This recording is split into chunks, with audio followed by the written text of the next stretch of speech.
গতকাল মঙ্গলবার মুক্তাগাছা বিএনপির যে সমাবেশ হয়েছে, সেই সমাবেশে আলহাজ জাকির হোসেন বাবলু যে বক্তৃতা দিয়েছে সেই সম্বন্ধেই থাকছে আমাদের আজকের ভিডিওতে। তাহলে শুরু করি ভিডিওটা। বাবুল বলেন, প্রিয় মুক্তাগাছাবাসী, দীর্ঘদিন পর আমরা এই মুক্তাগাছা শহরে মিটিং করার সুযোগ পেয়েছি।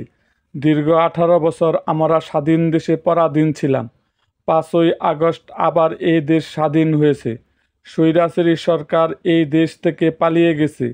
পালিয়ে যাওয়ার পেছনে অনেক ইতিহাস আছে। এখানে অনেক মানুষের জেল খাটা আছে। অনেক মায়ের বুক খালি হয়েছে। বৈষম্য বিরোধী ছাত্র আন্দোলনের প্রায় 1000 ছাত্রদের হত্যা করা হয়েছে। সারা বাংলাদেশে বিভিন্ন জেলায় বিভিন্ন থানায় স্বৈরাচার ঢুকেছে। তারা আমাদের সাথে মিশে বিভিন্ন বাড়িঘরে হামলা ভাঙচুর করেছে। এগুলো করতে দেওয়া যাবে না।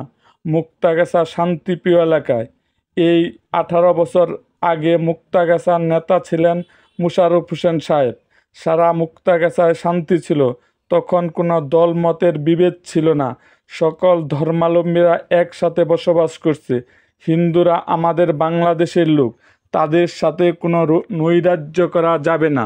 তিনি বলেন, আমাদের কমিটি আছে, কারো যেন জানমালের ক্ষয়ক্ষতি না হয় সেদিকে লক্ষ্য রাখতে হবে এবং মুক্তাগাছার বিভিন্ন ইউনিয়নের নেতাদের পাড়ায় পাড়ায় কমিটি গঠন করে তাদের জানমাল রক্ষার জন্য অনুরোধ করেছেন জাকির হোসেন বাবলু। এরকম আরও ভিডিও পেতে এবং রাজনৈতিক অঙ্গনের নানা ঘটনা ও ইতিহাস জানতে আমাদের মুক্তাগাছার ইতিহাস মিডিয়া ইউটিউব চ্যানেলটিকে সাবস্ক্রাইব করুন এবং পাশে থাকা বেল আইকনটি বাজিয়ে দিন।